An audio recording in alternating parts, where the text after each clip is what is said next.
And this is Tech Talk Radio. I'm Andy Taylor. And I'm Slick. We're the show that talks about computers, technology, and the internet. Thank you for being here on our video cast and, of course, broadcast here on WLMN Radio in Grafton, West Virginia. You can visit our website at TechtalkRadio.com for more information as it's updated the whole bit, coming to you live from Tucson, Arizona. Well, if you're listening to the recorded version, you're kind of live. It's not really live. It was live. Now it's a dead recording Yes. of a live. What happened when it did? There. You know, I have to think maybe like you can imagine like the apocalypse, the aliens are here and they're taking over things, and suddenly they receive this channel and they receive this broadcast that says live broadcast, and suddenly they're swooping over to the house to take care of any remnants. Yeah, they look at each other going, I thought you did. Yeah. Anyway, so good week. I have first question I have to ask. This is the week the big Windows 8 preview, consumer preview, was released. Did you get it, Slick? Yeah, whatever. No, and I should be. This was the time I was going to really pay attention to it. Yeah. I was going to download it and install it and play with it because of that. The Windows, was it Windows to Go? Yeah. Yeah, it's called Windows to Go, where you can run an operating system off of a USB stick. I don't know what I'm waiting for now. I really don't. This was the time where I was supposed to download it, find a machine, install it on, and play with it. I just haven't done it. You know, a lot of people that I've talked to have said, "Oh, this is great. I'm going to go get it." And I said, "You better be very careful." And number one, I think a lot of people just think this is like free software. You just, suddenly you're given free software from Microsoft, and it's a brand new operating system. Wouldn't it be nice if they did it that way? That would be delightful. Wouldn't it be great if they did it like, the Apple, where, they put out a new operating system or a new version of their operating system, and you only paid maybe $35 to upgrade to it. Yeah, that was what they did the last time. Yeah, that was a shock. That would be nice if they did it that way. But I did say again, it's not a free software. They're putting this out as a consumer preview for two reasons. Number one is get it in as many hands of people with different computer systems, different software requirements, different hardware configurations, to see how it's going to respond. For them to do a beta test on every machine would almost be impossible. Yeah. In every situation. So this way they can get feedback, they can find out what may be some issues. This is a reminder, this is a beta. When you hear that word beta, you have to really be careful about where you're going to go with your operating system or your programs that you're installing over the top of something that may be solid and sturdy vis-a-vis Windows 7. Yeah, and remember, there are a lot of betas out there that you may not realize are betas, but they were. And I'm not talking operating system, but I'm speaking of things like, for example, when Gmail started, it was beta. Everybody used it, thought it, supposed to be real, and was never going to go down. It was beta for the longest time. Yeah, TweetDeck was beta for a long time. What else was beta that came out that like everybody used it? Oh, this is great, and they never really, when it came down to it, they went, "What do you mean it's beta?" Google Docs. There are many elements in Google that have done that. Mm. But yeah, the beta is, and if you think about it, tell me if I'm wrong here, but isn't really open source kind of beta? I mean, you have solid releases. Yeah. But when you're talking open source software, isn't the whole concept is based around user input, and that's kind of what Microsoft is doing with their consumer preview. Yeah, with the open source, they're trying to clarify the release candidates in beta versus, this is a solid release. A lot of people stand behind it. Everybody thinks this gets the blessing of the entire church, if you will. Yeah. Well, now I think the other question that people probably are posing with Windows 8 in this consumer preview is, what is it going to do for me? I mean, we've seen releases of the operating system in past where it's Windows Vista, then you have your service packs, and then you have Windows 7, and some people remember Windows XP and Windows ME and Windows 2000 and Windows 98, OSR2, and Windows 95. I mean, they keep going back, and everybody always asks the same question: well, what's it going to do for me? There are still people to this day that are holding on to Windows XP that have not gone to Windows 7 yet. Are they hoping that maybe they're going to reach back and grab those XP users with this brand new system, which obviously makes use of some of the new hardware that's out there for, the touch interface and everything else, which means they're going to be buying a new system. So hardware companies are loving this. Yeah. Let's alter the course of our conversation here for just a moment. Okay. Now, heading into Windows 8, I thought that, Microsoft would go, hey, everybody, we gave you a chance to get off Windows XP and get onto Windows 7. We're going to go to Windows 8. You remember, Windows XP and the support comes April. Ooh, what a surprise we just got. Support for Windows XP runs now to 2014. Yeah, we were just saying not too long ago that it was going away completely. So why suddenly now they're saying, well, we're going to add support for that? I have a theory, but I'll get to that in a moment. All right. The thing that still bugs me, everybody, I keep hammering this home because I got a feeling. I got a feeling. Remember that with Windows XP, right? Though they may support it to 2014, Microsoft has stated they're not updating the networking components. Please remember that. Now, what does that mean? That means in regards to security, network security, internet security, just anything connection security. You can forget about it. The Windows XP is a functioning operating system, and they probably that's the intent. That's where I think they're going with this. Microsoft fears. I truly believe it. Microsoft fears that if people go, oh wow, I can't use Windows XP anymore. Well, I think I'll go to Apple, Linux. Yeah, I don't want to pay for Windows 7, Windows 8, so I'll go over there. I think that's where the fear came in and go, oh, we'll support it to 2014. Yeah, that's a good point. Yeah, I'd rather keep them on Windows XP than lose them to the Mac OS. Or I don't know if people. There was a time where I really felt like Linux and open source could really catch on. If you get it in the right store shelves and you get it in the right configurations, it could be killer. It could really do something. And sadly, my faith in that has kind of waned because just consumers. I mean, there's certainly a large base of people that are going to do it, but consumers they just don't go that route. They want it done for them. They want it done cheap. And they want it done, so that it's without the most limited amount of change to their systems possible. And that's why some people have not migrated to Apple. Andy, come back to church. Where are you going? Because I just recently had these conversations with a friend of mine, Jose, owns a computer repair business, and we were discussing it. And you're telling him, wait. I know you were telling him, Jose, I want an all Linux shop. I know that's what you're doing, right? I didn't know you and Jose were discussing what my conversation with Jose. No, I don't want an all Linux shop. I think, and you and I probably have had these almost knockdown dragouts before as well. Yeah. Look, Linux, different distributions, flavors, distros of Linux, I believe, are at a point now for the mass public. I really do. Or, all right, let me even make it a little bit more clear. For the poor mass public who can't afford good hardware, if you will, and can't afford to pay for Windows. Right. So things like Ubuntu, and I'll use Ubuntu as the poster child because I think right now Ubuntu is poised at the best chance of capturing most consumers at this point. The other distributions of Linux, really good. And they all have their specialties and stuff like that. But I think Ubuntu is it's the poster child. It is the best poster child right now.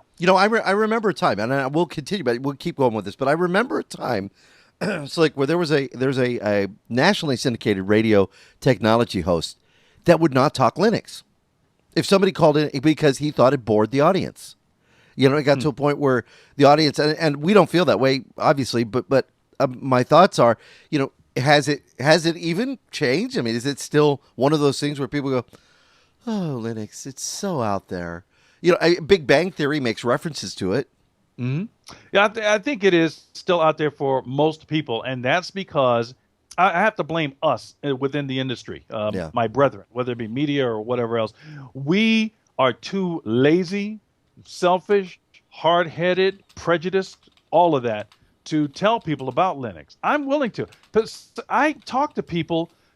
I've got a mother of 3 children, no job, needs a computer, and either I'm going to give up the hardware for free and the operating and pay for the operating system for free, or I can say, well, tell you what, let's take what you got or this junk that I can find, let's put it together, let's throw some Ubuntu on it, and you have a functioning computer. It's not the computer you want. It's not what your neighbors or the Joneses have, but it's a computer the kids can get on. They can do their homework. You can browse the internet. It's a computer. It works. And it works very inexpensively. Yes. And it works to do what you want it to do. Yeah. So how do we convince the public that, hey, this is really a good thing? Go ahead and give Linux a try. Some people, want to wear Gucci. Let them wear Gucci. I say we convince those who need it. Some people want a Cadillac and a Mercedes. Other people need a car. I tell you, I think it's really hilarious, like, because we had a garage sale about a year ago, and I had a couple of old systems. It was time to move those out, and cleaned them out, installed a license, and so it had Windows. We went Windows XP SP3 on it, and I was selling them, and I had the XP SP3 machine going for, I think it was $150. And I had a machine that was just parts. It was like a Frankenstein. And I decided, well, I'm going to put a Linux OS on here. And I think it was Ubuntu I put on. I had a version of that and installed that. And I put it out there to sell. It was all configured, all done. Nobody had to do anything else. Here you go. You're buying the computer. OS comes with it. And what they would ask, they would say, well, what's on that? And I'd say, oh, that's Ubuntu.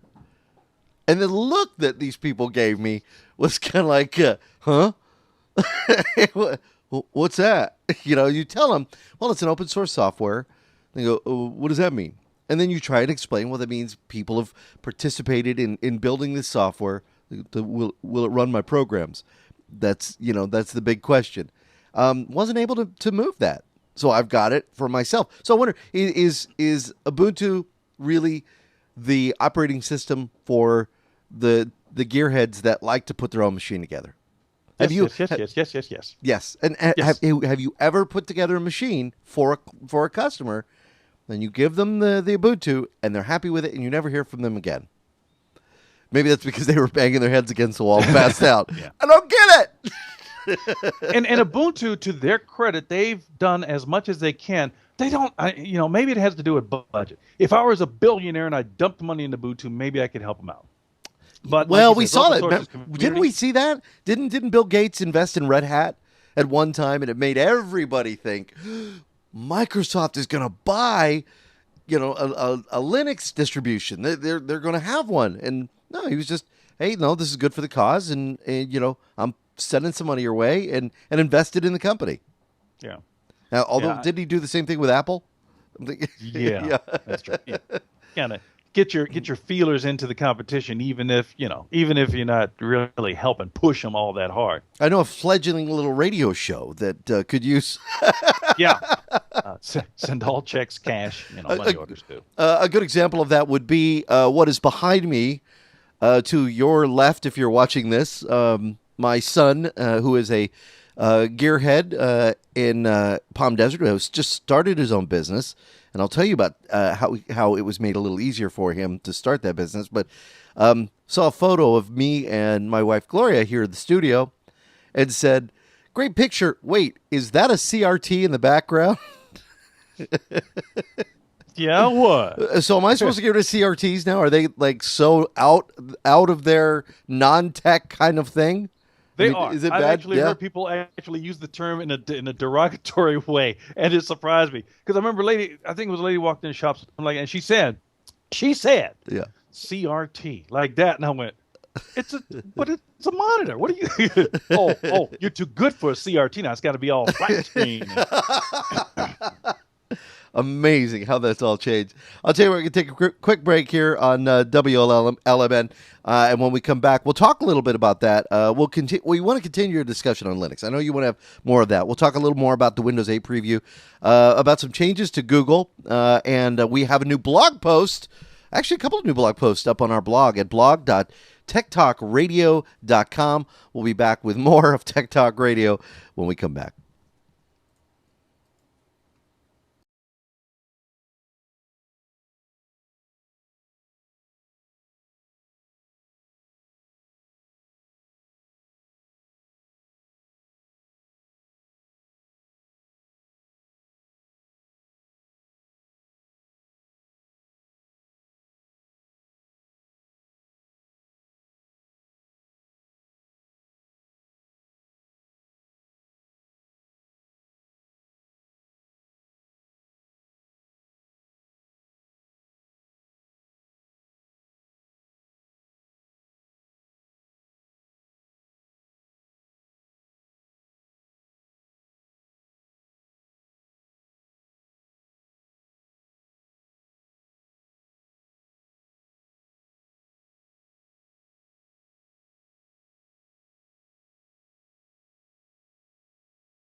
And we're back with Tech Talk Radio. I'm Andy Taylor.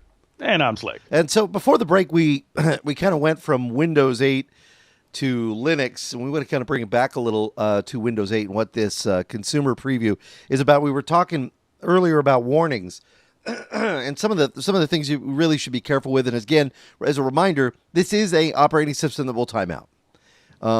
It eventually will be worthless to you because it will eventually just go away.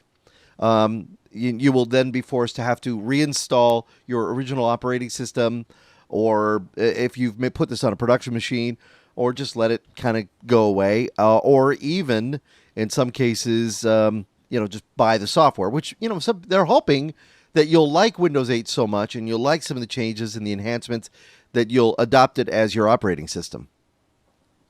Yeah, well, have you downloaded and played with it yet, or no? No, have not been able to do that yet. I tried to and had a problem getting through, which made me say, okay, a lot of people are hitting it right now. Okay, because the only thing, I'm interested in seeing it, I guess, because it's coming, Metro, the new interface. But I am going to want to know, all right, how do I get back to something I can actually control? I guess, the start button's not there, whatever. I haven't seen it, but whatever's there is there. And Dual boot. I know that's going to be an option for a lot of people. If you do have a production machine, and when I say production machine, that means something that you use every day. It's your baby. When you think of using your computer, this is the one that you do everything on, whether it be your documents, your photos, your video, your spreadsheets, your QuickBooks, whatever. I would almost say try and put it on a secondary machine, just like you would, a Linux if you were not that savvy and having it all in the same bundle, but putting it on a different machine that you're not going to be using it every single day and relying on it to be working, because you never know what's going to happen. With an update, that could take everything out. That's frustration. Yeah. We haven't heard anything about new hardware requirements for Windows 8. Anything that's going to make us go, ugh. Yeah. There's so many features for the new Windows 8 that, you have the touchscreen feature, and there's a lot of monitors now available that have that. Your best bet is probably to actually hit up Microsoft by going to, and I believe the website, let me check to make sure, the website for doing that is going to be Microsoft.com/Windows, and I think they have a separate site for the preview of Windows 8, the consumer preview, and that's going to be windows.microsoft.com. And you'll be able to take a look there, and it'll show you some of the different features, the gestures that you're going to be able to do on tablets with that. Apps now are going to be, it's going to be more, how it's been kind of icon driven. Now the whole idea is it's going to be app driven, kind of going with how everybody uses their smartphones, their whole bit. Okay. Microsoft has already lost me. They've already ticked me off.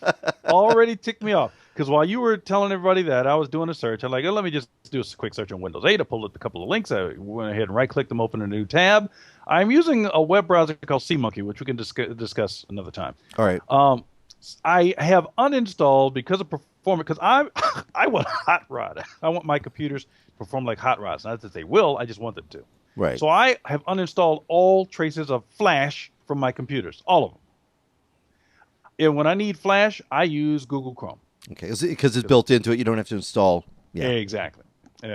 So I get to, let's see, windows.microsoft.com/ENUS, whatever, /Windows 8 Consumer Preview. To view this content, please install Microsoft Silverlight. Again, I uninstalled Silverlight because Microsoft gave the indication in the past that they were going to bail on it or not continue production on it, development, etc. So I donated it, I uninstalled it. I am not going to install Microsoft Silverlight to learn about Windows 8. Yeah, I got a big DivX screen that popped up.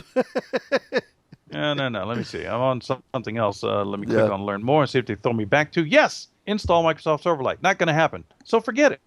Yeah. Yeah. Done. You've already made that decision. Not going there. Nope, Is it? It's a lot of bling.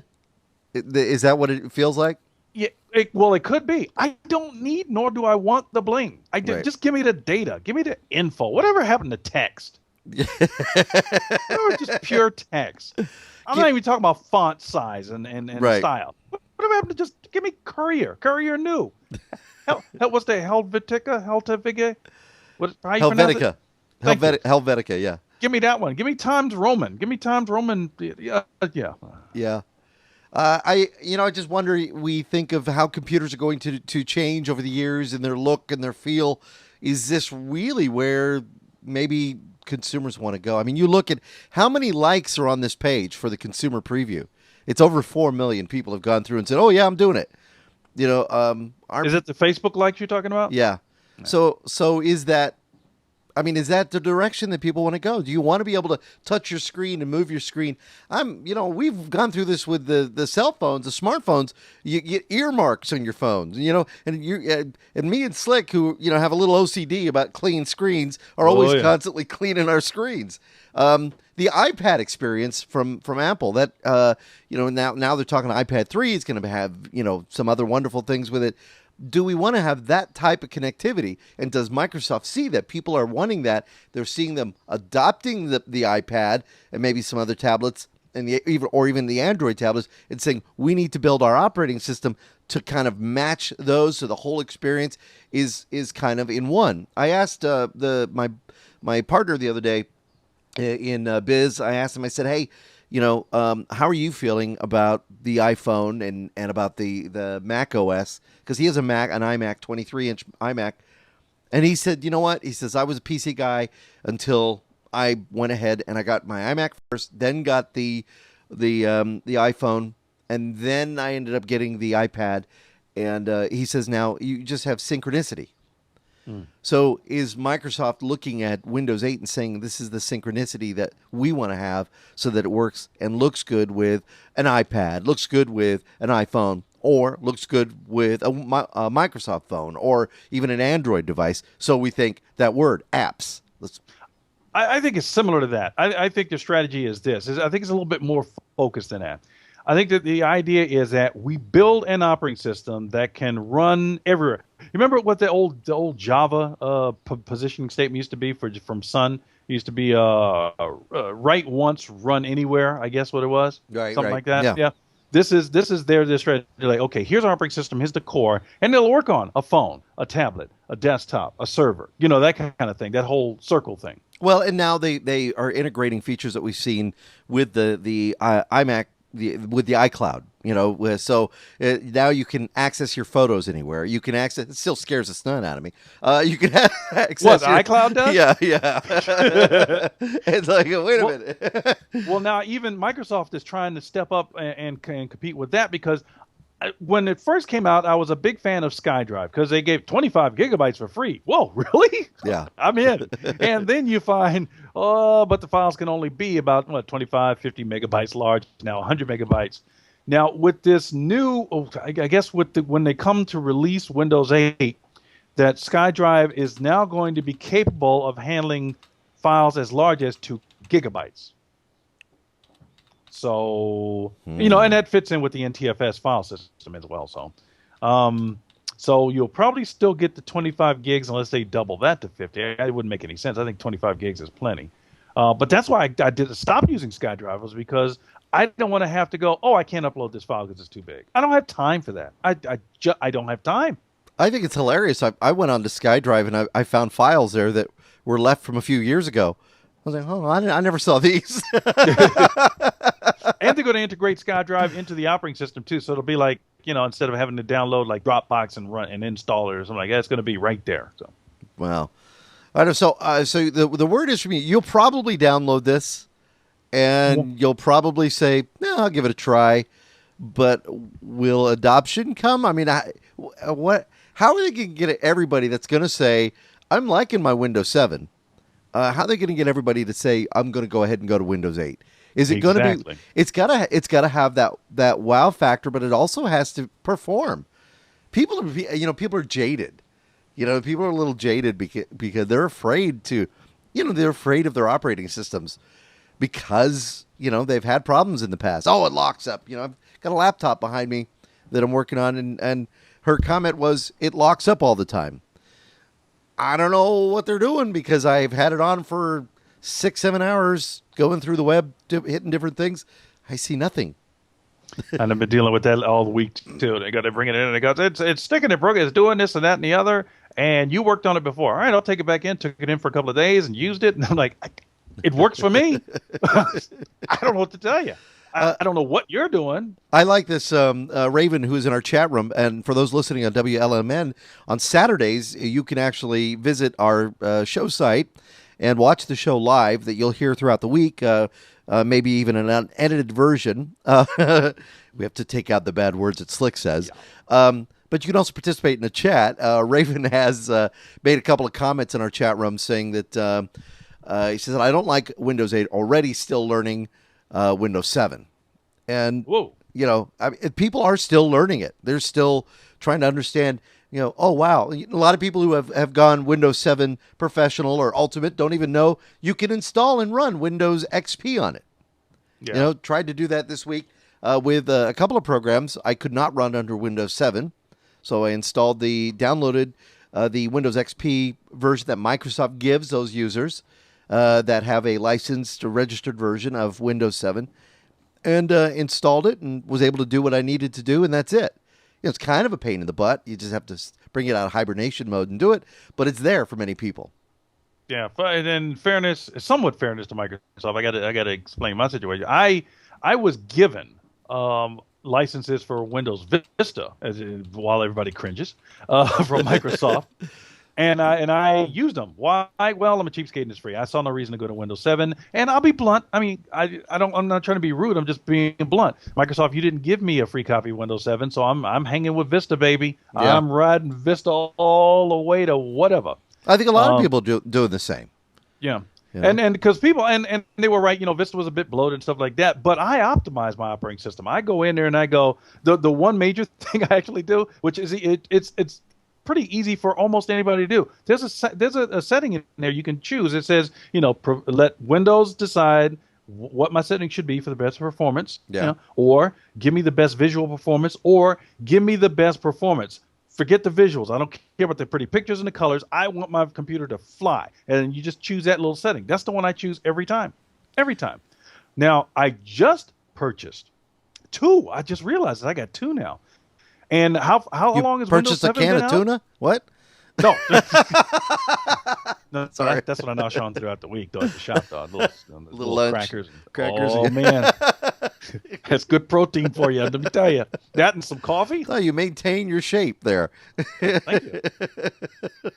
But just recently, a guy brought in, I told you the story, but I'll tell it real quick. All right. A guy brought in a notebook computer he bought for $600, brand new, back in April, got it at Best Buy. His family has transitioned to Mac, so has he. He wanted to sell it. I offered him $200. I got it.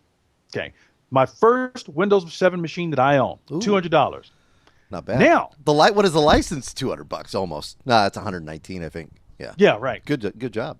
So, and it's got the latest hardware. It goes up 8 gigabytes of RAM. And then about a few weeks after that, at the BX, the Base Exchange on Davis Monthan, they had some netbooks. They had a display unit. The price came down. I saw it at $300. I was like, oh, nice. I'll tell customers. Then it hit $250 and $220, and then this one display unit, was up for $203. Really, and it's got the Windows 7 starter. And I need a netbook. I'm like, well, and because all right, go ahead and laugh, everybody. I needed something to replace the PDAs with, the Palm TX, Palm Life Drive. Still using them. Wait, you're finally giving those up. I'm going to transition from the Palm TX. What radio show did I get that from? Let me think. Before I was a member of the program. Yeah, you got to say that. Yeah, people didn't think Slick will give you this if you join the show. No, that did not happen. Yeah, that did. Yeah. This was months before I kept bugging calling in. He's like, "All right, you're on the show. Shut up." Well, it was funny because at the time I think we were doing the show over at the former Jolt. Yep. When you won that, and it was. I even think it might have been KTKT at the time. Actually, it was. It was a KTKT. So we were doing the show at KTKT, it's now a Spanish station in the market. But it's the station that in the Tucson area was around the longest. I think it was the one, that and K-Cub were two of the longest running signals. Mm-hmm. And you would call in, but you would always have to disguise your voice because you worked at Clear Channel. competing company, radio company. Yeah.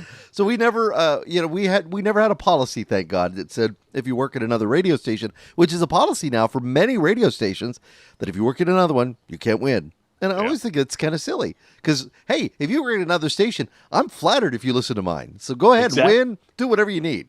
Yeah, I want you to win so I can say your name. Yeah, absolutely. Exactly.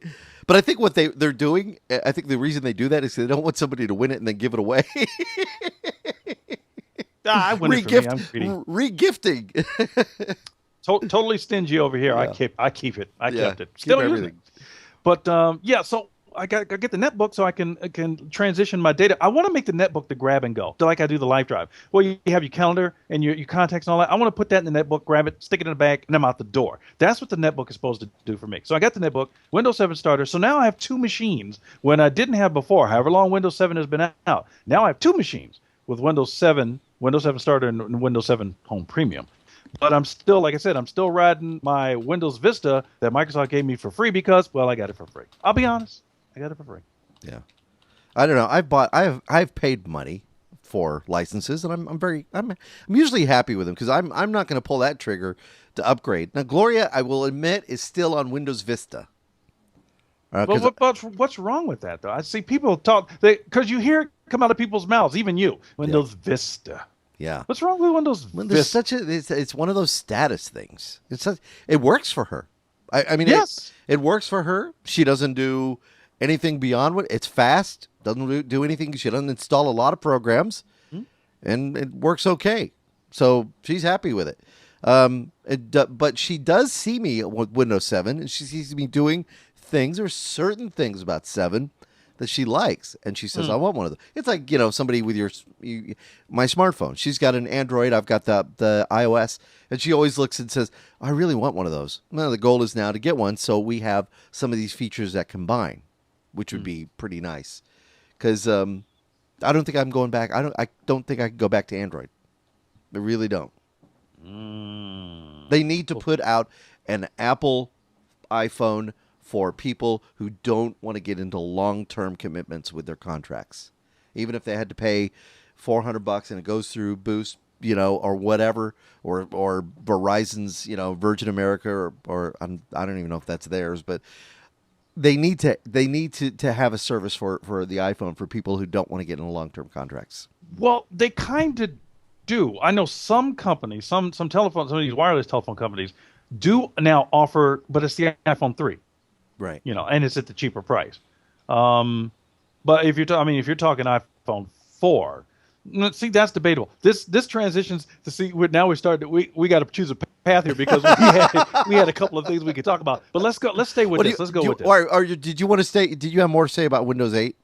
No, but I'll double back to Ubuntu later, maybe if we have time. Okay, all right, if we have time.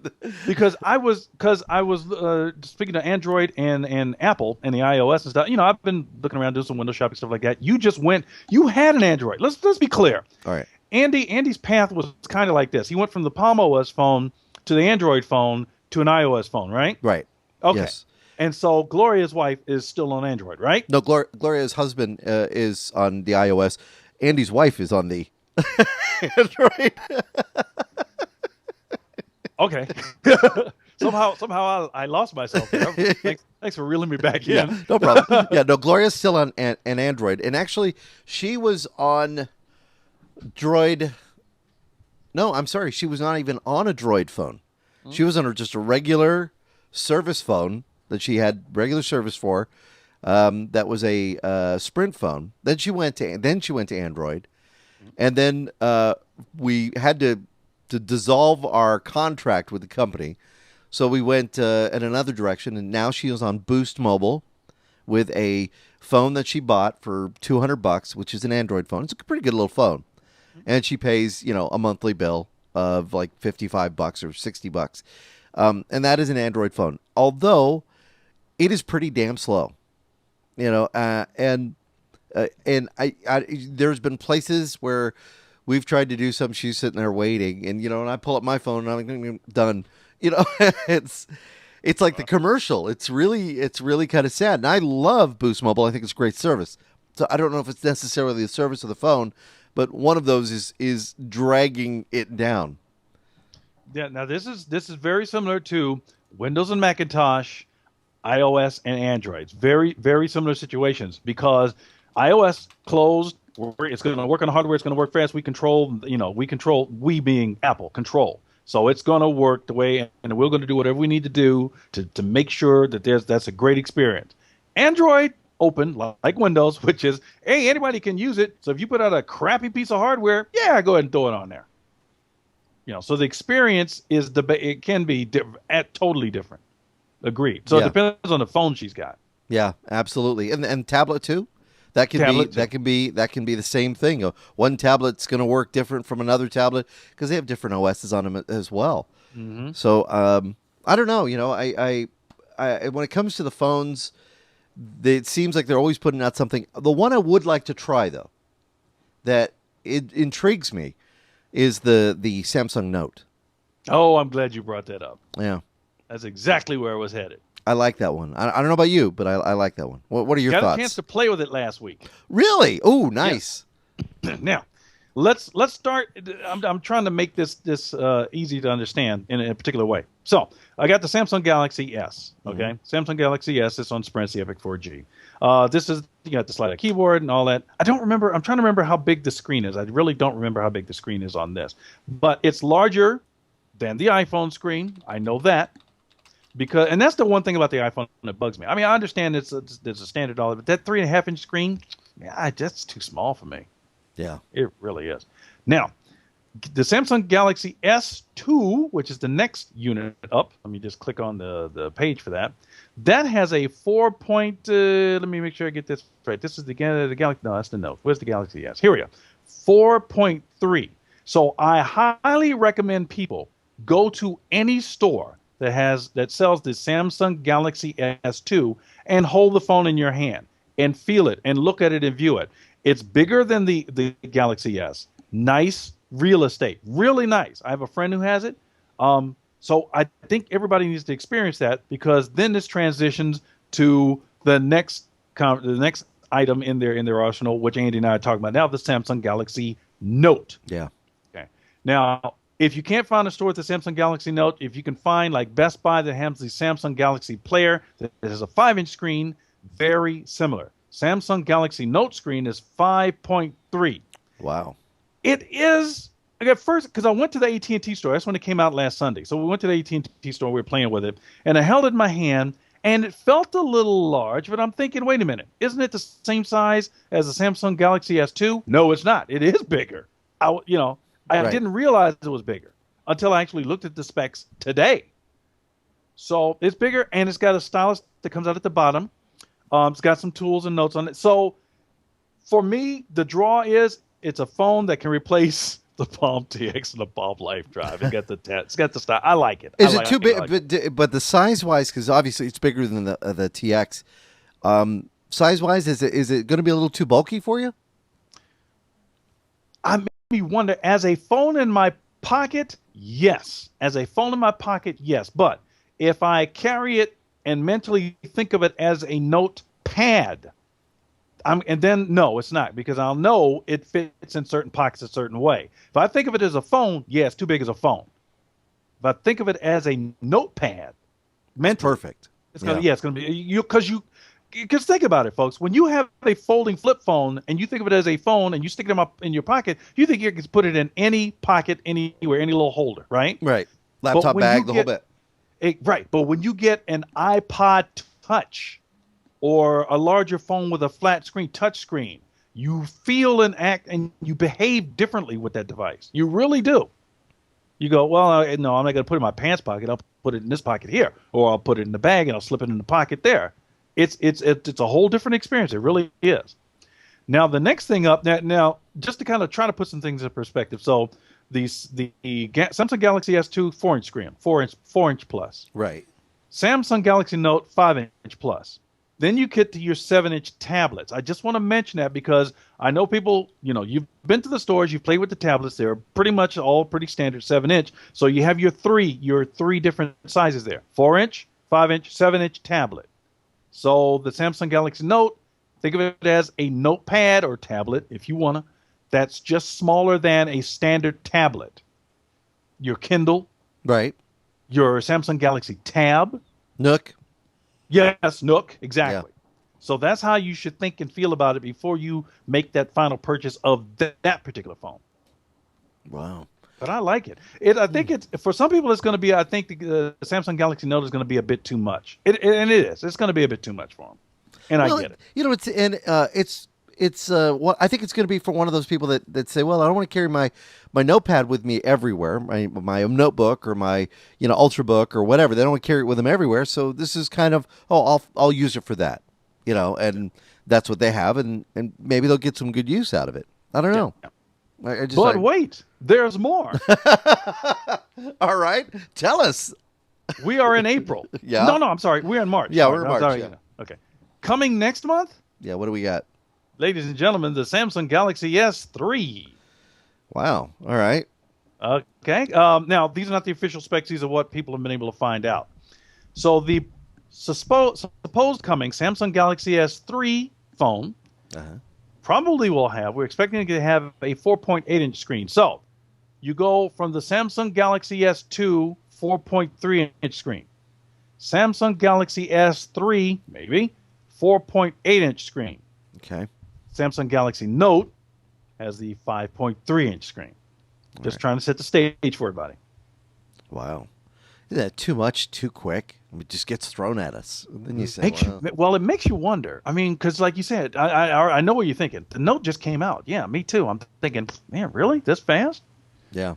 Samsung Galaxy S2 is still a good phone. Still a really good phone. I have liked that phone. The Galaxy line from Samsung is Samsung has been really, really pretty good. Yeah. I mean, I had the Fascinate, but that was my last Android device, and I was pretty happy with it. It was a good device. It had some neat apps that I could use on it. I don't know. I still don't think I could go back to Android. No, It's not a knock on Android. Maybe in a tablet form, but in a phone, I'm pretty sold on the iPhone 4S. I really am. Well, it looks like I'm headed to, and we had a chance to review one, the Samsung Galaxy Tab. Yes, we did. Did you Look at that? Yeah, it was the 7-inch. No, it was the 10-inch. It was the Yeah. 10-inch? Okay. Yeah. Well, we didn't have it that long, though. Remember? No, 2 weeks, I think. Is 2 what weeks. they Yeah, gave we it just to sent us. it back, and I only get to spend, really, for the most part, spent the time with it in during the show. Remember? Yeah. So because you got a chance to play with it Can more. you do me a favor? Could you find a place closer to us? I know. Well, is Scarlett gone? Where's Destiny? Then I could Are they save. still there? I could save on a Skype account. Well, you do have that couch. It needs to be a little bit longer. Yeah. Well. Yeah. I mean, that's. I'm sold on this though. Okay, enough. You sold on your iPhone. I could. I need to now. I want to get an iPad, and it's funny because I've talked to people with the announcements this week of the iPad 3 and them going to be supporting 4G, which is very nice for the iPad users. Even though at the same time, many vendors are talking at the Mobile World convention about the fact that it's just getting crazy. More people are downloading than ever have before. I think it's very similar, Slick, to how we saw people using hard drives. The hard drives were maybe 100 megabytes. And then, remember, they were like, I think, 9 megabytes, and then 100 megabytes, then 250 megabytes. And then we kept increasing in size, and people kept saying, who would ever use that? All you need is 640K. Exactly. See, I'll just store it on a floppy drive. Who would ever use this amount of storage space? And now we're like 3 terabytes on drives, and people are saying, I'm filling up. I need more. My base drive in my computer is a Velociraptor, great drive, and I use that as my base hard drive. The reason being is it's fast. It handles video editing, handles HD, pretty much anything I throw at it. But it's only a 250 gigabyte drive. My backup drives, my secondary and tertiary drives, are 3 terabyte drives. That's where I store all my work files. So I'm constantly going back and forth, and they aren't the fastest drives in the world compared to this Velociraptor, which is super fast. But I do that. I go, I'm out of space. I'm running out of space. I start to see that. I look on my computer and I see the red line. I'm thinking, how am I out of space? But How'd that happen? that's how we are with our digital downloads now with our smartphones.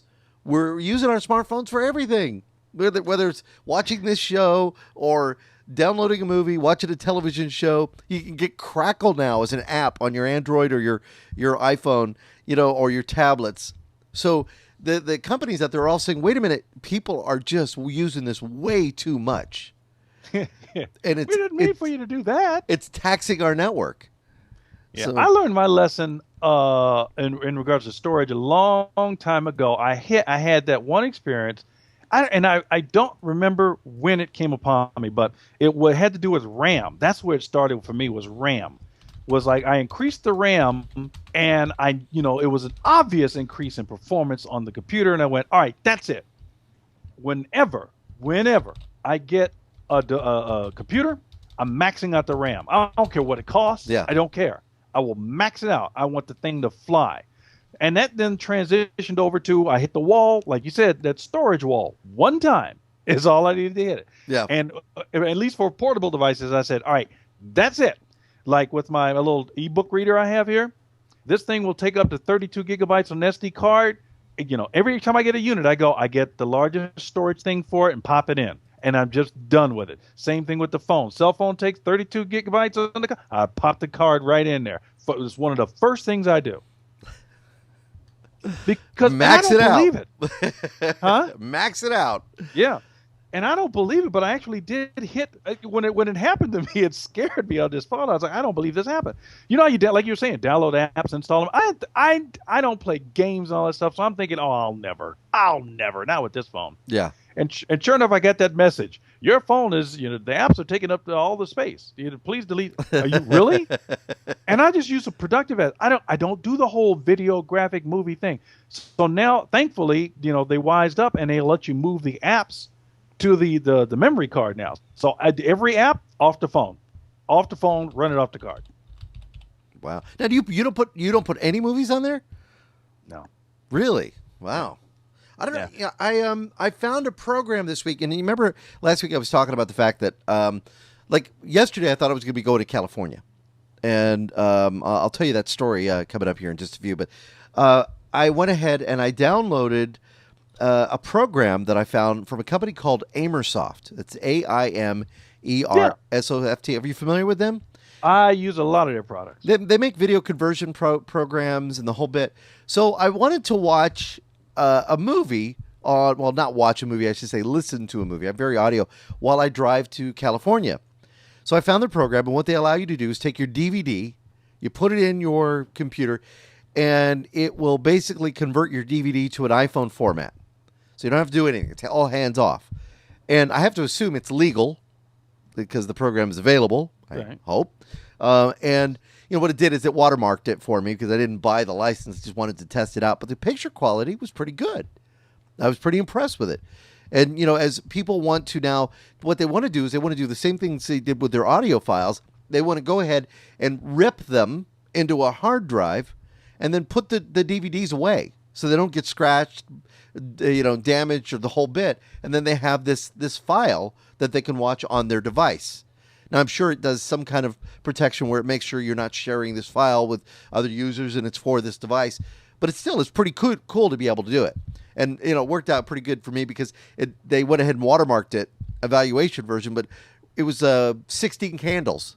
The only one is the audio in that because, you can't beat, Long Duck Dong or, some of the funny things that are in that movie. So, yeah, kind of cool. Yeah, I'm trying to remember, what was the name of the chick that he was after? Remember they sing that song? Not Molly Ringwald. It was Molly Ringwald, but what was the name of her character? No, not the Molly Ringwald. The chick that actually DeLong was after. The girl. The big girl. Yeah, on the exercise bike. I don't remember her name. That was the one. That was the scene of that movie that got me. I thought that was. I don't know why that was kind of neat. That was a very Big Bang Theory type scene, wasn't it? Yeah. Yeah, it really was. Oh boy. All right. Let's see. Where are we going here? I was reading something that Raven posted. I'll tell you what. We'll take a quick break. Is that all right? Yeah, yeah. When we come back, we'll get about 10 minutes left, and we'll talk more about computers, technology, and the internet when we come back here at Tech Talk Radio.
And we're back on Tech Talk Radio. I'm Andy Taylor.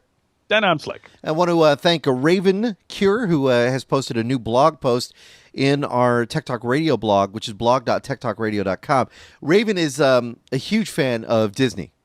Okay. And she covers anything Disney for us. And, there's a lot of people out there that love tech, love Disney, love all the things that they do. And she's put a post up in our blog, so you can check that out at blog.techtalkradio.com. Also, check out the information on the Windows 8 consumer preview there.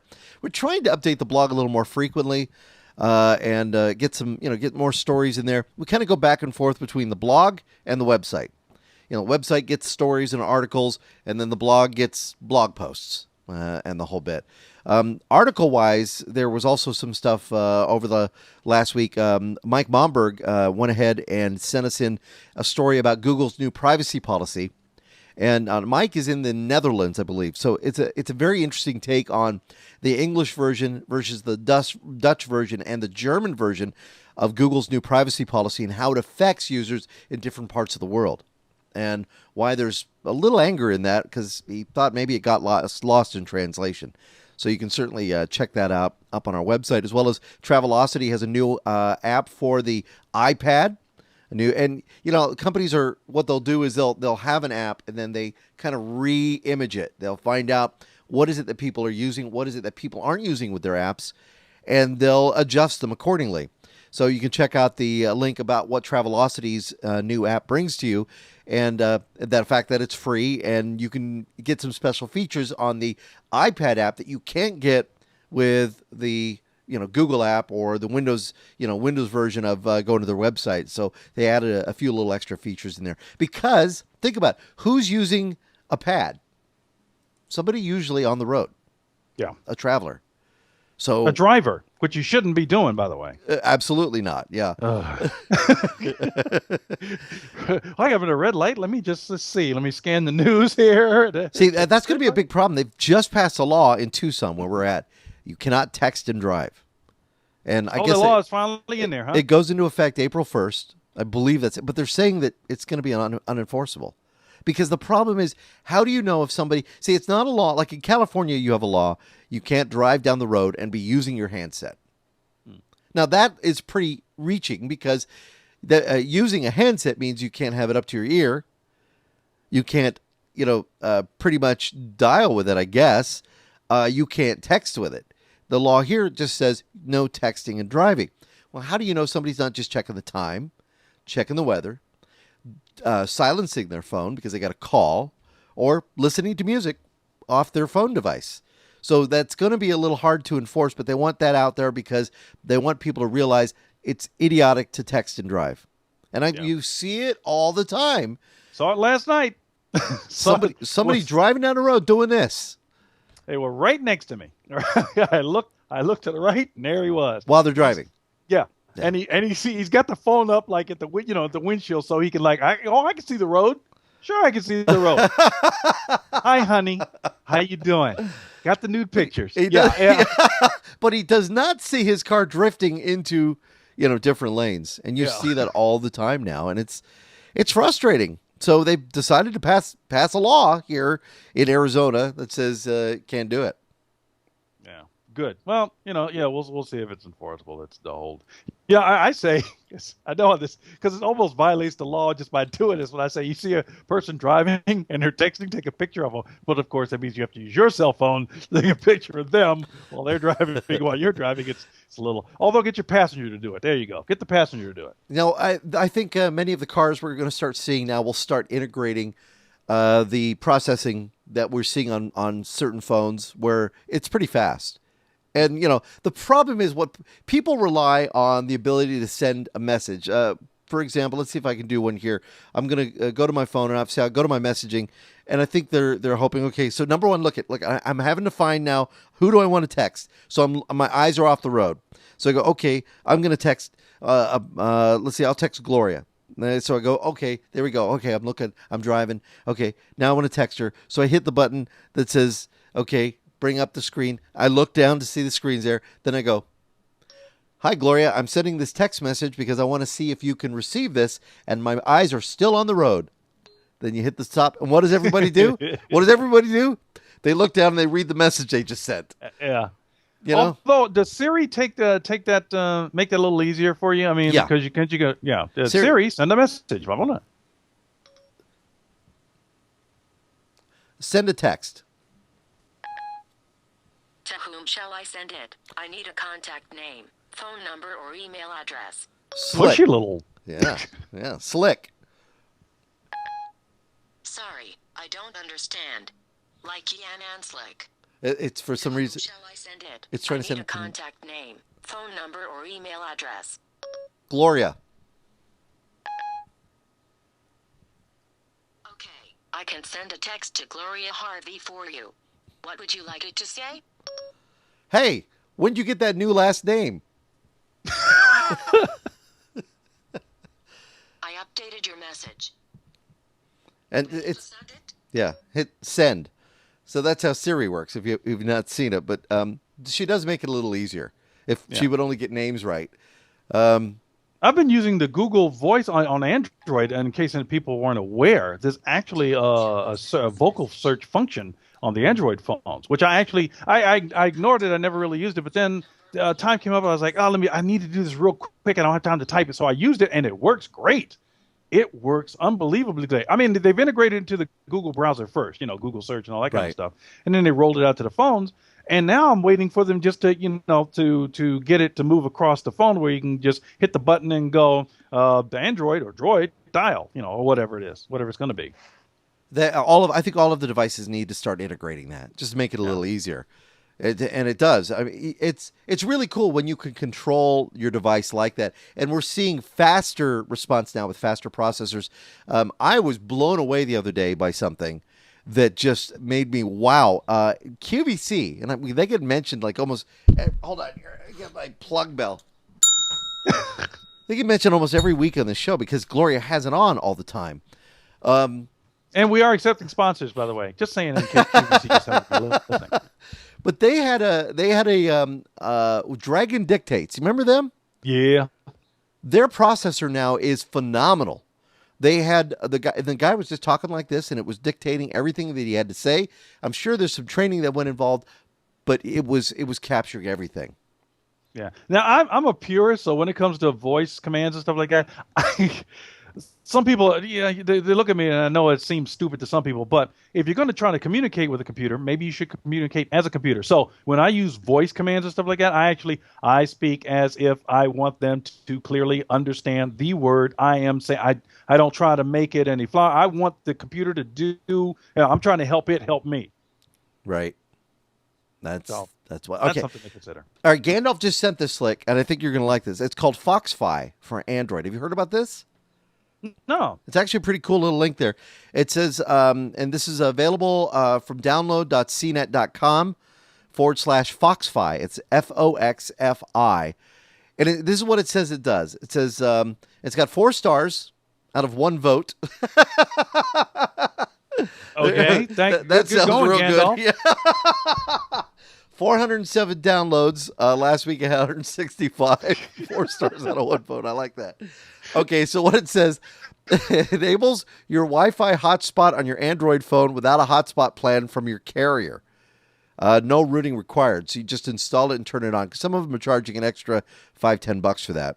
That said, it works on Samsung phones, Motorola phones, the Optimus, the Vortex, the Ally, the ZTE. Does not work on any HTC phones or the first Motorola Droid. And you can connect from any tablet or computer. Access point is infrastructure mode with WPA2 security. Hey, Gandhi, that's a good find. Yeah, good. That is actually a pretty cool find. And yeah, with so many of them charging a little extra for that, that's pretty neat. I'm going to put that. I'll put that on our download of the week. Well, we'll just call it a download. Check it out. Yeah. Mentioned because we have to actually try it. Wait, maybe can you give it a shot since you're Mr. Android man? Do you want to? Foxfi. Let me see. And did I get? I'm checking. I'm trying to remember for my devices. Yeah, I got an Android device. I can throw that on. Yeah. All right. Cool. So I got that and marked that down. So thank you very much for that. We love stuff like that. By the way, because remember, as Andy was saying, the reason I paused is because this. Remember, Andy said early in the show, you don't want to put stuff on your production machine. You know, the thing that's got to run all the time. So I had to think if I had another unit, and I do. He's right. But then this is my main phone production machine, if you will. So it's got to run every time, all the time. So that's why I paused. All right, cool. I like doing that. Gandalf is saying he's used it and it works pretty good. Well, maybe you should get in there and give it another point.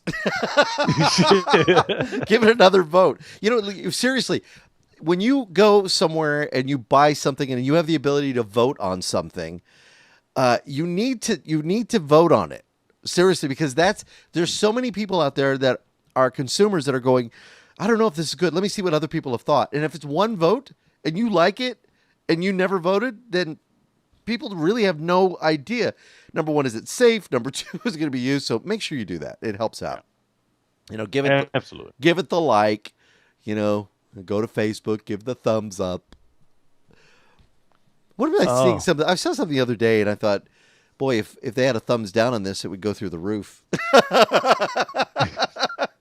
Really? It was bad. I don't even remember what it was. So, you know, Facebook has so much stuff in there that you just sometimes go, this is just a little too much, you know, especially if you're on my page. To all those who are friends of mine on Facebook, I got to tell you, Facebook and Twitter and all that kind of stuff. Yeah. I have been so busy the past 2 months. I am 2 months overdue on email.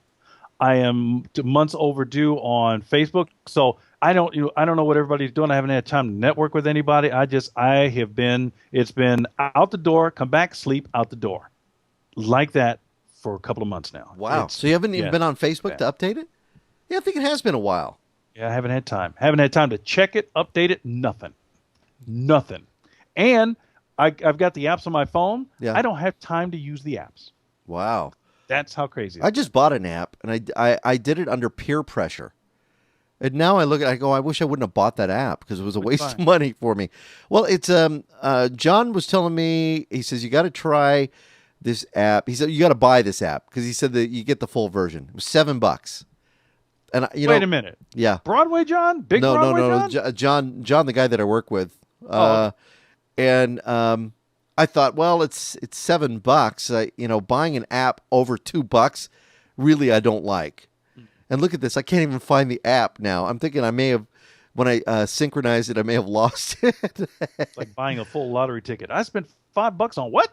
Let me see. No, I probably have the app. Or either that or I probably said, this is stupid, and I took it off of here. Oh, here it is. Okay, it's called World Card Mobile. All right? Okay.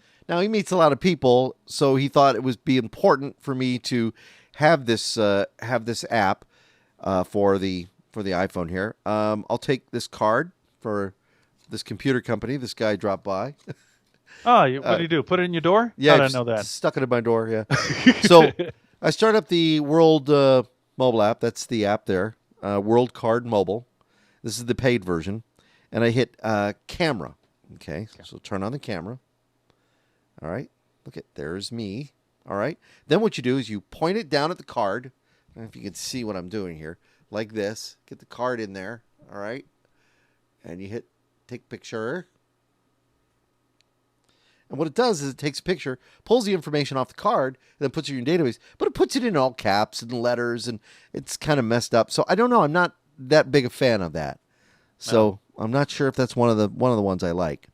They may have a better app out there. You know where that comes from? It comes from those scanner apps where you're supposed to collect everybody's business cards and receipts and all that kind of stuff, slide it in, and it organizes it for you. That's actually exactly what it is. I also found out that I thought was pretty interesting for iPhone users.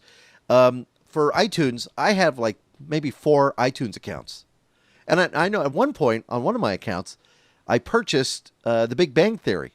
Mm-hmm. And you did? I bought, like season 1. I have the whole season.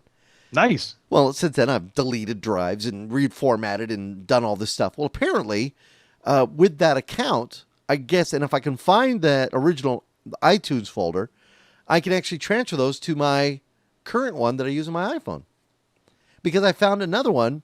I have obviously a TechtalkRadio account, and then I have a personal account.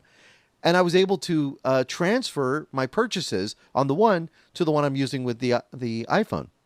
So I was able to, I suddenly have some episodes of Family Guy. So, I'm nothing like sitting in church watching the Family Guy episodes. Church. Or maybe not church. That was a bad. Forgive me, Lord. Anyway. All of a sudden the sound goes off. Oh, wait, eat my church. Well, I have a confession to make. Giggity! Well, since you oh, I love him, Quagmire, that's my boy. That would be great. That's great in the middle of church. It's all quiet. Giggity! People who laugh, though, they seen the show, and yeah, they're the sinners too, all of you. Yeah, sorry. Since you wouldn't give me your iPod Touch, yeah. So we were cleaning up around the house. Well, it wasn't really we. It was more like Jose. He was cleaning up the house, finally throwing out some old tech, going through stuff.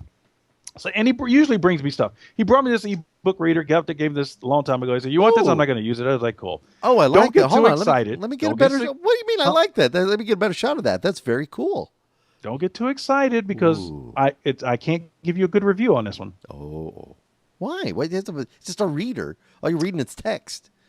Well, you would think. You wanted to drive your car? Yes.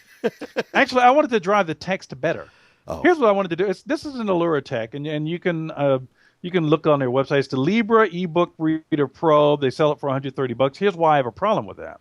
Right. This is the one that has where you get the SD card you can slide in the top. That's cool. Right. The problem is this. Here's how I wanted to use it. Of course, this is where we have the problem as usual. I wanted to create a text file, put it on the SD card, pop it into the thing, and then use it like notes, shopping list, eggs, butter, milk, that kind of thing. Right. I also wanted to use the largest font available. Here's how instead of word wrapping, right, it goes eggs, butter, milk. No. Does it really? Yes. Oh, that's frustrating. So that's not good. To me, that's poor design. Okay. So he gave me this. What else did he give me? He gave me some other thing. But then just the other day, he says, "Here, you want this?" And it's in a case. It's never been opened. I guess a customer gave it to him. Never been opened. Right. Well, but it's been used. But so when I noticed it, I now have an iPod. Oh my Lord! Really? I have never owned an Apple device. Have I? I'm thinking. No. I've never owned a functioning Apple device. Didn't we give you a shuffle once? No. Didn't Apple give us a shuffle to give to you? No, they gave you. I don't know who you gave the shuffle to, but it wasn't me. Oh, it's right there. There what it is that? Oh, here it is. There it is in the drawer. See how he treats me, everybody? Got a calculator for you. And he knows I'll probably There's take that it and use phone it. I was supposed to give you a few years ago. That is not the 755 that you... No, it's the one before it, is it? No, are you kidding me? This is the Sprint dual band Sanyo phone. Let's see, what is this? This is I don't even know the name of it. Which I could probably still use, believe it or not. Probably. This is the SCP-4000. I think it was one of my first cell phones That was my own phone. It wasn't a company phone. I like it. The thing was cool. Well, now I have joined the herd. Now, it's not the latest iPod, blah, blah, blah, but it is an iPod. It is an iPod Nano Generation 3. That is very cool. Little nano action. So it does show video and photos. It only 4 gigabytes, but hey, well, it's free. So what do you do? So I start to begin to use it. I'm like, okay, then I'll start to use it. I've used iTunes. I'm an iTunes user. So I'm like, okay, I'll download some podcasts and move some music to it. And maybe I'm probably going to do videos because it's only 4 gigs. I just want to hear some I want to put podcasts in it, put it in my pocket, and off I go. Yeah. Use it while you're jogging or something. Yeah. Guess who can't seem to really easily use iTunes and an iPod? Slick. Yeah. I subscribe. I'm thinking it's simple. iTunes, you subscribe to a podcast. It downloads the podcast, all the podcasts, and you do the sync. Well, it's not that simple. It's not that. Why isn't that simple? Why? Why isn't it that simple? I don't know. It's supposed to be that simple. Well, what do you have a problem? What are you having a problem with? Syncing all of I choose this, and I want to hit sync. Well, apparently you have to do more than just do that to get it to sync, to get them to go. Come on. Because it'll sync everything. Well, it's not even syncing everything. I'm only been able to get one subscription to sync. And there are some podcasts and off the Twit network that I've also subscribed to. Now, they're in iTunes. It's on the computer. And I'm choosing it to sync, but they won't sync. You know what I can do with an Android device? What's that? I can connect it, use it as a drive, and drag using Windows Explorer, just drag them on over and be done. And you know what? They're in there. I can find them, and I can play them. I can do that with the Android. You know what? Can't do it with the Apple. All right. Now, wait a minute. All right. So when you log into iTunes and you look on the left side, do you see your device? Yes. Okay. The device, everything, yeah. It says music, blah, blah, blah, blah, right? So then you click on the device and you see this screen and it shows your current operating system or your current, version of iTunes and a picture of your iPod, right? Yep. And you click on music up there and it says music.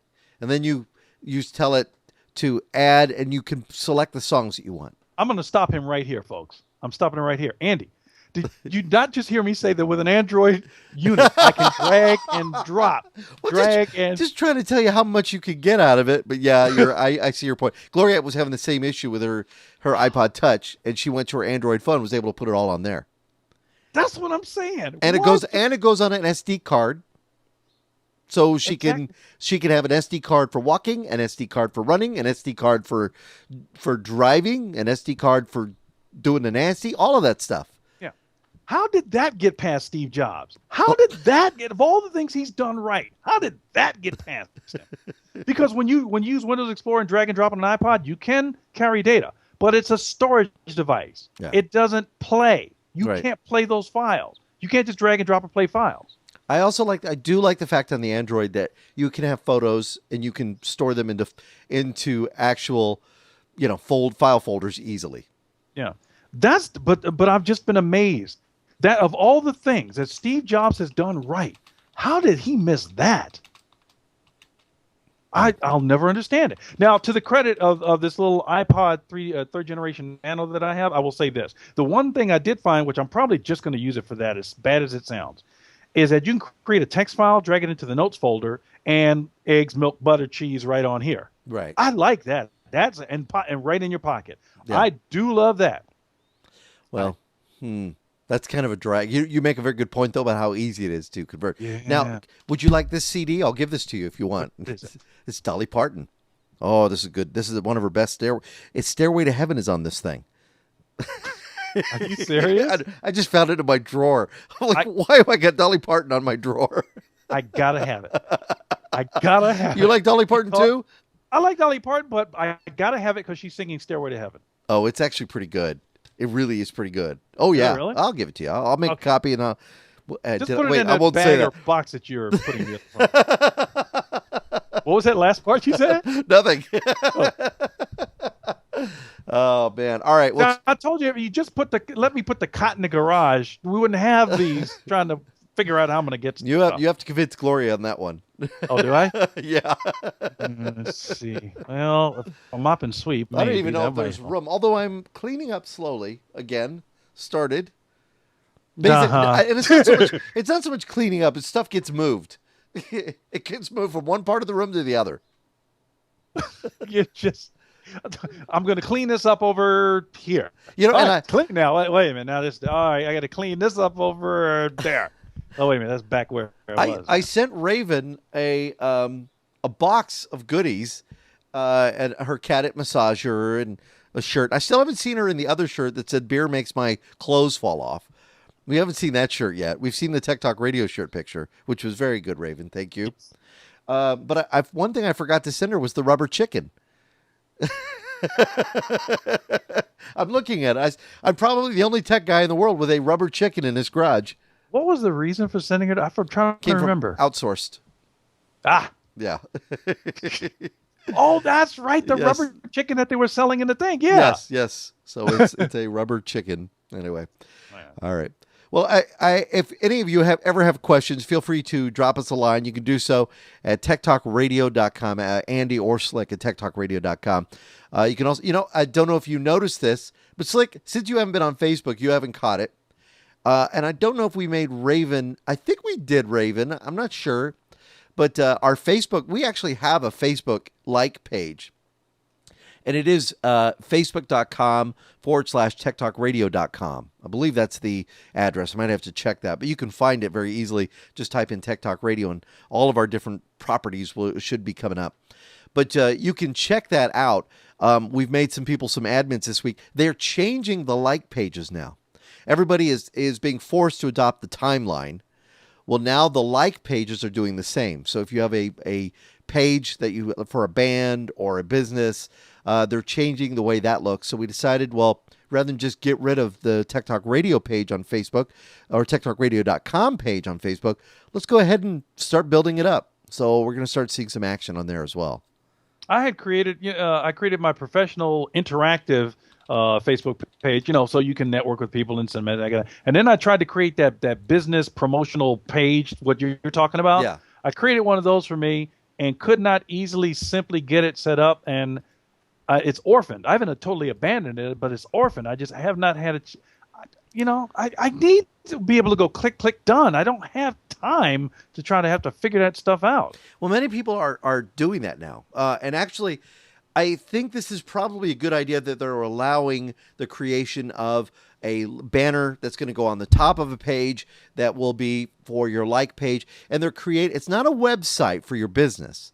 They're saying it's a Facebook page. People can comment, all of that. However, here's the deal. If people are going to do that, if you have a business you're starting, and this is a little word to the wise, if you have a business you're starting and you're thinking, boy, I want to get people to like my page, so you go and you add your friends and you do all of this, just like if you're going to go get a business license from your local county offices or a county license or a fictitious name statement, there are people who will troll the public records, and look for new business. Then what they will do is they will squat your domain name. So just as a friendly reminder, if you're going to create a like page, get your domain name. Even if you're not going to build a website, get your domain name. And I've had to tell people this, that just a matter of fact, this week, a friend of mine launched his own Facebook like page. He has a business, been in business for a while. He's licensed, the whole bit. So he said, I'm going to create my like page. So he did. So I went ahead and did a Google domain name search, and sure enough, he didn't have his name registered, or a GoDaddy search, I should say. He didn't have a name registered. So I looked at that. I thought, he's a good friend of mine. So I went ahead and got it for him. I just went and bought it. Mm-hmm. So when it comes time and he's ready for a website, I'll sell it to him for 10 times the amount. That's what we do. No, I basically will just transfer it over to him because he's a friend. But just remember to secure anything you're going to put out there on the web, secure the domain name so it's yours. We finally, Slick, we finally got techtalkradio.mobi. Yeah.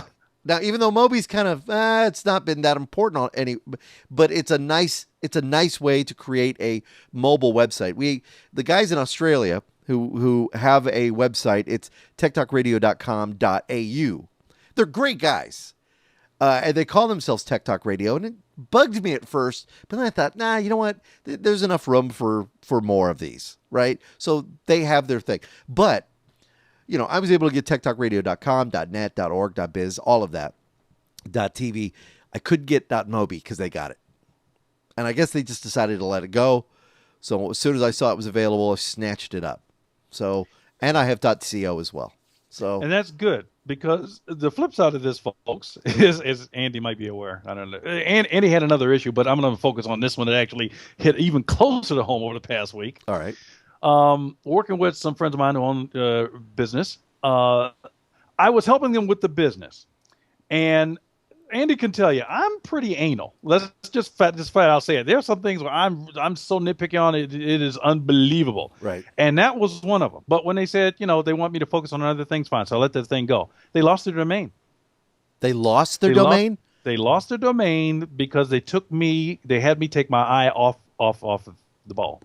Oh, because man. It lapsed. They didn't realize it lapsed. Now, I would have realized it lapsed because I actually follow domain names that I'm interested in. Right. Exactly. I have my own little personal calendar. I go, make sure it's still alive. Make sure it's available now.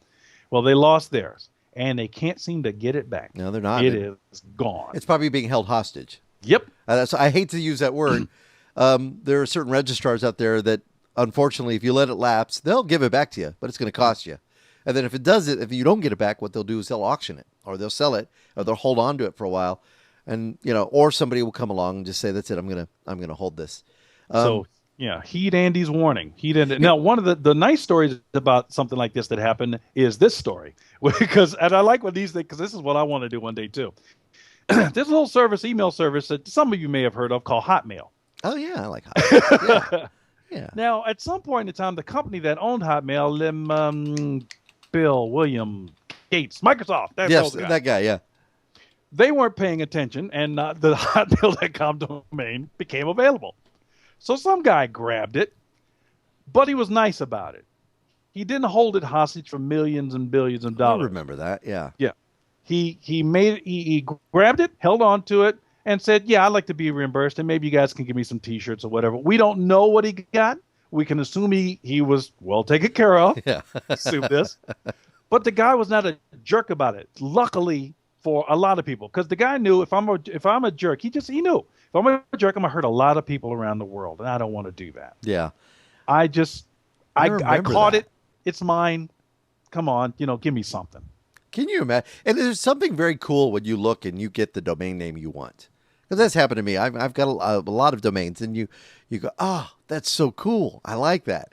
And suddenly it's available. I created a domain name. It's a great domain name, Power Radio. And nice. Yeah, powerradio.com. What a great domain that was. That was back in 1997, I believe, when I created that domain. I remember saying, okay, let's see. And it was used for a power radio station in Palm Springs. Well, I had moved on, left that station, and the station ended up going to another format, calling themselves a mix format, and power got dropped. They let the domain name go. And, I was just, when I found out, by the time I found out, it was too late. A church had come up and grabbed it. The church still has it. I called the church a couple of years ago, and I told them, I said, I'd like to create a reunion site on this, just similar to what we have here in town with Power 1490, and create a kind of reunion site and make it look just like it did back then and show where the jocks are now. And I think it would be a lot of fun. And they didn't want to let it go because they're still holding on to it. But they were very nice about it. And sometimes that's all it takes. If you want a domain, sometimes you can find out who owns the domain. Just give them a general call. Say, hey, listen, this is what I'm thinking of doing. And, maybe they'll give it up to you. Yeah. The other problem, and I wanted to mention this, when you maybe don't want to even have a website, you got to be careful of this. And Slick, I think you'll agree with me on this one. If you have a business and it is a competing business with another company, and that guy hasn't registered his domain, you might go, he hasn't registered a domain yet. I'm going to get his domain and have it forward to me. Yep. So, I go to Joe's cleaning service, and maybe my company is Jill's Cleaning Service, and Joe hasn't registered his name, so I register Joe's Cleaning Service on the domain register. Somebody types in, Joe's Cleaning Service, thinking they have a website, and suddenly it comes to me at Jill's. You see what I'm saying? It's like, so it's very important. So to lock your domain name, and at the price that they're charging, I think it's like $10. Matter of fact, you can find a link on our website right up at the top page to register our domain and get your hosting, do whatever, and it's cheap. So if you have a domain, get it. And anytime there's a variation of, go ahead and get it. I was even thinking of getting, and I just so I could lock it up, techtalkradio.xxx. But the problem is, it's so expensive. Yeah. I mean, it's really expensive. So, gotta be careful. Although I'd never do anything with it. This is the version of Slick without his hair. You know what? I want to get one. I'm thinking about getting one of those just because for me it's easy. And when I say easy, I mean it's the TLD, the top level domain, the XXX. Yeah. Though it may be offensive and shocking to some, I get that point. But it's memorable. It's absolutely memorable. Well, was it a .com or a .net or a .biz? I don't remember. XXX. Well, my name on IMDb, which is the Internet Movie Database, is Andy Taylor XXX. Yeah. And I didn't pick that. It's just because I was the 30th person to sign up with that name. So it's kind of funny when I tell people, go, oh, so what version are you? XXX. So, you do those kind of movies? No, look at me, please. Stands for 30. It's like the Macintosh, the OS 10, OS X. But there's something else that came out with an X this week too, and people were just they don't get it, and I don't blame them. It's a little convoluted. OS X. What does the X stand for? Well, it's supposed to mean 10. Really? Huh? Okay. Whatever. It's pretty bad. Yeah. All right. I'll tell you what. Well, there you go. That wraps up another week of Tech Talk Radio. Hopefully next week we're going to have a guest on the show. We're going to have our good buddy, Doug from Wacom. Remember Doug? Hey. Yeah. They've got a new tablet, the Intuos 5, which is now available. And there's certain features. One of the features I really love about the Intuos 5, we haven't got one yet, but just reading about it, it's really excited me. Wireless. So in the past, your Intuos 5, your tablet would connect to your computer via a wire, a USB cable. Now it's wireless. Is that pretty cool? If you haven't, you got to check out some of their tablets because they got some crazy tablets. There's two that I am just nuts about. That's the ones that have the display, the LED display on them. The tablet. Oh, the Cintiq. Is that the one? It's actually you're drawing on the screen. Yeah. Those I love those. That's from Wacom as well. They make some great products, and the Intuos line I think I've been looking at since. Gosh, the Intuos 3, I think, was the first time. And they even have a bamboo product. It's called Bamboo. That's for the kids, or maybe you're just a hobbyist, but for the professional photographer, animator, videographer, the whole bit, you can use it. Actually, you can use the tablet in everyday life. I mean, and I have found that, I have I have an Intuos 4. It's sitting on my table. When I sit down sometimes, I'll just grab the pen and I'll use that instead of using the mouse. And it's a great way to kind of even has a keyboard, so you can, use that. It's a little faster with the regular keyboard, but they've found ways to make that even faster. So Intuos 5 next week. Also, I think we're going to have a talk with our buddy Bruce, and I'm hoping you can join us on that call to talk about SteelSeries. And some of the I was up at the website for yesterday. Yesterday I was up at the website. Yeah, they got some new good stuff up there. Oh, I like that. So we'll hopefully talk to Bruce, and so that'll all be next week on the big show here on WLMN Radio in Grafton, West Virginia. I'm Andy Taylor. Dan, I'm Slick. This is Tech Talk Radio. Thanks for tuning in.